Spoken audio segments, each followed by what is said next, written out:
वो सीधी कंप्यूटर में ओएमआर से स्कैन होती है, सीधे नंबर आते हैं, किसी 120 में से 18 आते हैं, किसी 120 में से 112 आते हैं। और ये तय इस बात पे होता है कि आपने कितनी गहराई से, कितनी तन्मयता से किताबों को घोट घोट के याद किया है। हालत खराब हो जाती है किताब की साइज बड़ी हो जाती है। 120 पेज की किताब, 120 पेज का रजिस्टर ऐसे लगता है जैसे 500 पेज की किताब हो। 5-5, 6-6 कलर की स्याही घसी भी होती है उस नोट्स पे या उस किताब के ऊपर। तब परीक्षा हॉल में जाते याद आता है कि ये बात पृष्ठ के किस भाग में लिखी हुई है। सीधा याद आता है कि दाएं तरफ ऊपर की तरफ मेरे लिखा हुआ है। ये स्थितियां आती हैं तब एक्यूरेसी आती, तब आप कहते हो हमारी एक्यूरेसी नहीं आती, गलत ज्यादा हुए सर, गलत होंगे ही कि मार आता आता है गलत हो गया, आते आते कैसे गलत हो गए, या तो आ नहीं रहा था या गलत हो गया है, सीधी सी बात है। देखो आता आता किसी का गलत नहीं होता, ये एक सदी का सबसे बड़ा झूठ है। ये सबसे बड़ा झूठ है जो हम लोग अपनी असफलता को जस्टिफाई करने के लिए हर जगह बोलते हैं। आता आता किसी को गलत नहीं होता, पहली चीज।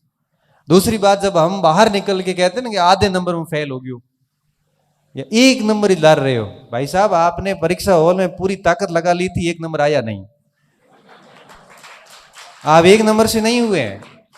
आप ये एक्सेप्ट कीजिए कि परीक्षा हॉल में आपने सारे हार्मोन एक्टिव कर लिए थे, आपने पूरी ताकत लगा ली थी, पूरी चेष्टा की थी। अगर किसी प्रश्न की अगर छोटी अंगुली भी पकड़ में आई थी तब भी उसको आपने गिराने की कोशिश की थी, लेकिन उत्तर निकला नहीं निकला, 1 नंबर आया नहीं। आपने पूरी मेहनत कर ली उसके बावजूद भी। और मैं ये कहता हूं कि जब आप घंटों घंटों पढ़ के, घंटों घंटों मेहनत करने के बाद में जब आप सिलेक्शन लेते हैं ना, तब वो 1 नंबर ही हासिल करते हैं।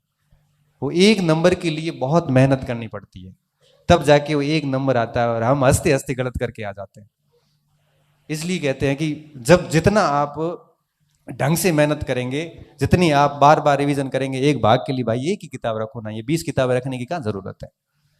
एक किताब तो कम से कम ठीक से याद करो। अपने घर पे लाइब्रेरी बना देते हैं और उस लाइब्रेरी में फिर कंफ्यूज होते हैं कि अब पढ़े क्या और छोड़े क्या इसमें। इसलिए इस बात का व्यक्तिगत रूप से मैं आपको कह रहा हूं, आप सब आए हैं तो कह रहा हूं कि हमेशा इस चीज का ध्यान रखें कि जब भी किसी परीक्षा की तैयारी करें तो बड़ी शांति से करें। किसी को मत कहो कि मैं किसकी तैयारी कर रहा हूं, सिर्फ 2-4 लोगों को पता होना चाहिए। रिजल्ट आएगा तब दुनिया अपने आप देख लेगी। दूसरी बात, हर भाग के लिए एक एक मैटर रखे, चाहे नोट्स रखो, चाहे किताब रखो, जो भी रखो। आप किसी को पूछो मत मुझे क्या पढ़ना है, क्योंकि हर व्यक्ति अलग अलग राय देगा और उस राय में आप कंफ्यूज ऐसे होंगे कि आप लास्ट में डिसीजन नहीं ले पाएंगे कि मुझे किस किस मटेरियल को देखना है। हर भाग की एक ही किताब लेके और फिर गायब हो जाओ, फिर मत देखो कि क्या चीजें हो रही है दुनिया में। फिर आप इतना काम करिए कि अपने उस सिलेबस को बार बार पढ़िए, उसको जितना आप रिवीजन कर सकते हो करिए, इस फोन को जितना साइलेंट करके रख सकते हो रखिए, आप जितनी ज्यादा मेहनत कर सकते हो करिए। इससे पता 2 फायदे हैं, एक तो रिजल्ट मिलेगा, दूसरा व्यक्ति अच्छे हो जाएंगे।